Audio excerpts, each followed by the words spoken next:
Hello दोस्तों।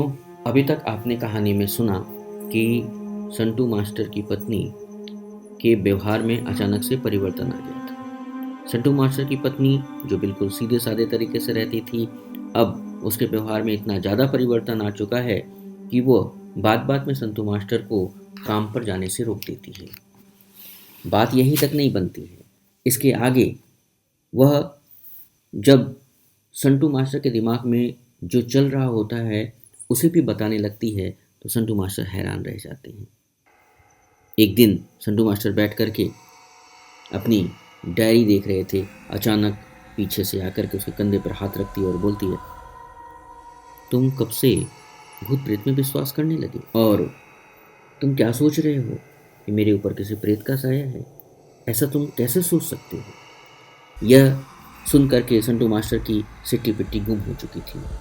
वो जान चुके थे कि इसके अंदर किसी प्रेत का साया मौजूद है, क्योंकि प्रेत ही ऐसी व्यवस्था है, प्रेत के पास ही ऐसी व्यवस्था होती है जिसके तहत वह किसी के मन में भी चल रही हुई बातों को जान जाते हैं। संटू मास्टर ने निश्चित किया कि आने वाले नवरात्र में हम इस प्रेत का भी काम तमाम कर देंगे। नवरात्र शुरू होने के साथ ही उन्होंने तमाम छोटे अनुष्ठान, मंत्रों से युक्त अनुष्ठान को शुरू कर दिया था, जिससे उनकी पत्नी लगातार विचलित होती रही। घर में उठने वाले हवन के धुएं से वह परेशान हो गई थी और संटू मास्टर को लगातार धमकी दे रही थी कि अगर आपने कुछ ऐसा और आगे किया तो मैं अपने आप को ख़त्म कर दूँ। चलिए अब आगे की कहानी जानते हैं। संटू मास्टर एक दिन बैठ करके अपने कमरे में गायत्री अनुष्ठान का हवन कर रहे थे। उनको पूर्ण विश्वास था कि अगर इसके ऊपर कोई प्रेत का साया होगा तो इस तरह के अनुष्ठान को ये रोकने की कोशिश करेगी। हुआ भी वही।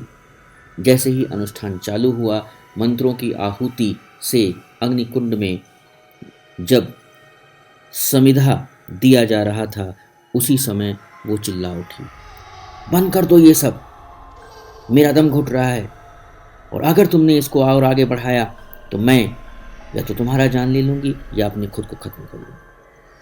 संटू मास्टर बिल्कुल भी नहीं डरे। उन्होंने अपने को और अपनी पत्नी को एक कमरे में बंद कर लिया था। बाहर जाने का कोई भी रास्ता नहीं था और उसी में वो लगातार हवन कर रहे थे। खिड़कियां सब खुली हुई थी ताकि अंदर इस तरह का भी धुआं ना हो कि दम घुट जाए। जैसे जैसे हवन चालू हो रहा था, जैसे जैसे हवन आगे बढ़ रहा था, वैसे वैसे इनकी पत्नी में बेचैनी बढ़ती जा रही थी। इधर मंत्रों का उच्चारण लगातार हो रहा था। एक अनुष्ठान खत्म होने के बाद संटू मास्टर ने एक दिव्य अनुष्ठान कर डाला, हनुमान कवच का। और जैसे ही हनुमान कवच के मंत्र शुरू हुए, वैसे ही उसकी पत्नी की आंखें एकदम भयानक तरीके से लाल हो गई। अगर कोई व्यक्ति देख ले तो वही डर के मारे अपना पैंट गीला कर दे। अपने उसने पूरे बाल को खोल दिया और एकदम चंडी का रूप धारण कर ली। बड़ी बड़ी आंखें, बदली हुई आवाज, कुछ भी समझ में नहीं आ रहा था कि आखिर हो क्या रहा था। संटू मास्टर अपने सहयोगी के साथ उस कमरे में बैठ करके चुपचाप यज्ञ कर रहे हैं। मंत्रों का उच्चारण लगातार चलता जा रहा है और वैसे जैसे जैसे मंत्र का उच्चारण और अग्नि में आहुति दी जा रही है, वैसे वैसे उसका रौद्र रूप हो गया। वो तुरंत विचलित होकर के बाहर भाग जाना चाहती है, लेकिन बाहर जाएगी भी तो कैसे, क्योंकि अंदर से तो लॉक है। अंत में वो पास खड़ा हुआ एक डंडा उठाती है और संटू मास्टर के सर पे बहुत तेजी से मारना चाहती है, लेकिन तभी संटू मास्टर अपने सर को नीचे झुका करके उसके वार को निष्फल कर देते हैं। उसके बाद संटू मास्टर मंत्रों का उच्चारण करते हुए उसका हाथ पकड़ लेते हैं। जब हाथ पकड़ते हैं तो वो थर थर कांपने लगती है। इतनी जोर से कांपती है कि ऐसा लग रहा था जैसे उसे 440 वोल्ट का करंट लग चुका है। संटू मास्टर उसे घसीट करके ला करके अपने बगल में बैठा लेते हैं कि जब तक मंत्र की आहुतियां पूरी नहीं हो जाती है वो अपनी जगह से नहीं हिलेगी। अब उसकी आत्मा और ज्यादा बेचैन हो चुकी थी।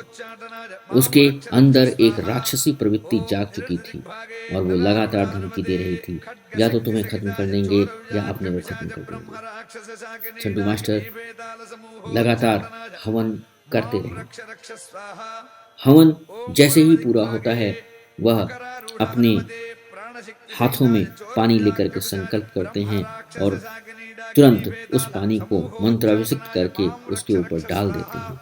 वो जैसे बिजली छू जाती है। ऐसा नज़ारा कभी देखने को नहीं मिला।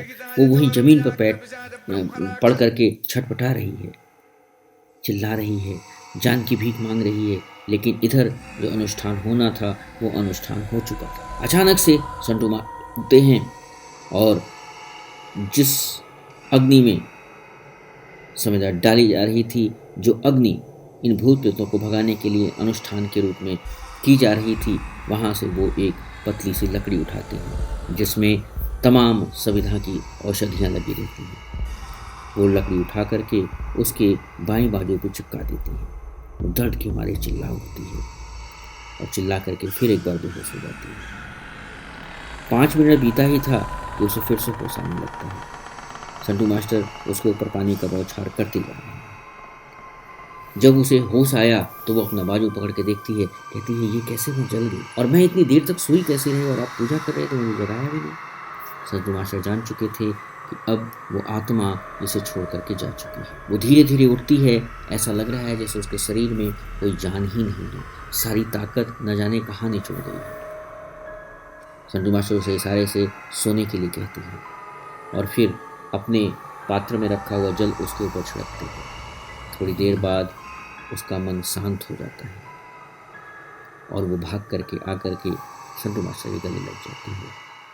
कहती है आज से मैं कोई जिद नहीं करूँगी कि मेरी सहेली को, प्रेत आत्मा को यहाँ बुलाया जाए। न जाने क्या हुआ था मुझे, मैं जैसे ही उसकी आवाज़ सुनी मुझे अलग से बेचैनी होने लगी थी।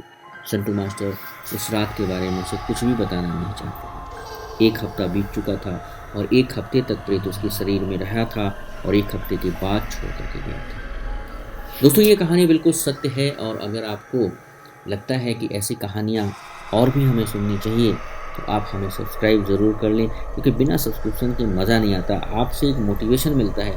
कुछ दोस्त जो हैं वो हमें कमेंट करते हैं, लेकिन बहुत सारे लोग ऐसे हैं जो वीडियो को देखने के बाद कोई कमेंट करके नहीं जाते। कमेंट से हमारा साहस बढ़ता है और हमें नई सोच मिलती है।